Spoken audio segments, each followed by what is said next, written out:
Hey there, everyone. I wanted to wish you a Merry Christmas. I don't know, my dog just looked at me. Funny. Yeah? Anyway, this review is going up on Christmas Day because I figured, oh, it's a Christmas-themed movie. Might as well get it out for there. I saw it a while ago. But either way, if you're watching this on Christmas or any sort of holiday, have a happy holidays and have a good day. All right, we're getting to that point of the year where we are getting the more Oscar adjacent movies are coming out. I am gonna try and catch as many as I can when they release, but I guess I can't make any promises. I am very fortunate that this ended up getting released a lot earlier than I thought it would be on digitally. But either way, I recently watched The Holdovers.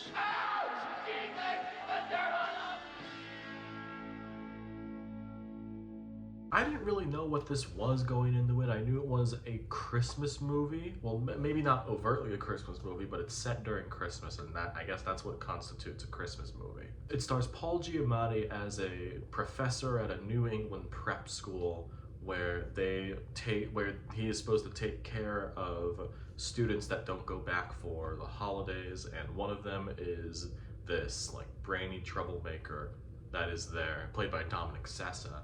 And the school's head cook, played by Divine Joy Randolph, who has her own stuff going on. Right off the bat, I think this was pretty nice. I'm gonna say what my favorite part about it is right now, and I think that's the writing.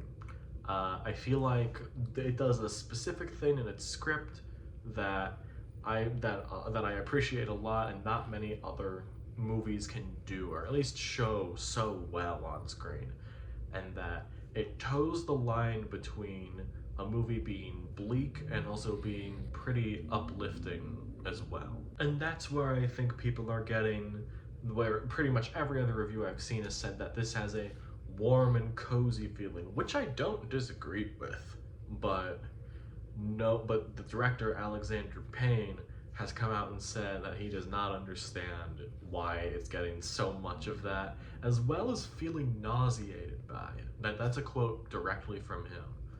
I feel like that is very interesting. I think the acting in this is pretty stellar as well, especially from Paul Giamatti and Divine Joy Randolph. Starting with Paul Giamatti, I've liked a lot of the things I've seen him in, but it feels like this has him on a whole new level with his performance, and every little thing he does is great in this, which I don't say a lot about for an actor.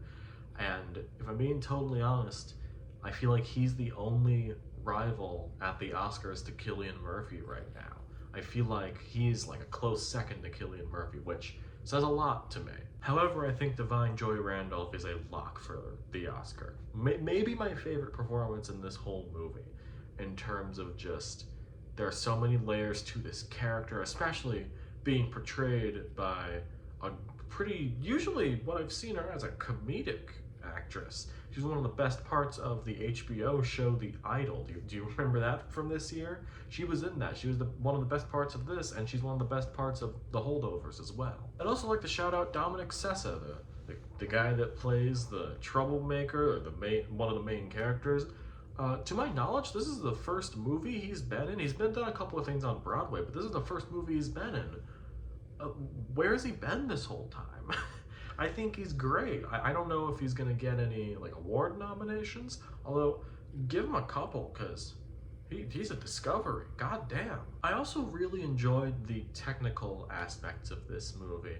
The whole thing looks like it's been plucked out of the 70s. It starts off with the thing like, oh, this film has been rated R, with like all the different reasons why, like what theaters used to do. Focus Features, who put this out here in the States, they made a new logo that makes it look like it was made in the 70s, but the company was really established in like the 2000s, I'm pretty sure. It looks great. I hope they use, it's a very small thing, but I hope they use that logo for other movies. It was shot digitally, but it makes it look like it's shot on film, and surprisingly it hits, a lot of the shots in this, it hits that feeling that like film can usually get, but it's filmed digitally. I'm very curious to see how they did that. That was very interesting, especially, and even then, just that again, I think that added to that cozy feeling that even though Payne doesn't like it, I do. So, who knows? Overall, I think that the Holdovers was pretty cool. I mean, I liked it a lot, but cool feels a good way to say of like a good drama like this.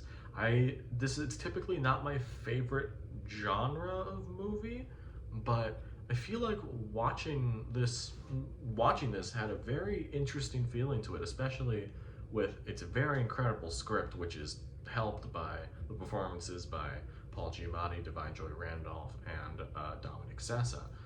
But I just think this was a very good Christmas movie. It hit the right emotions that I think it was going for, and we'll see if this ends up being a yearly watch next year. The Holdovers, I'm gonna go with 4.5 stars on this. I thought this was real nice. Paul Giamatti's fake eye in this really threw me off because I didn't know that. And throughout the whole movie, I was looking at it, I was like, what the fuck happened with him?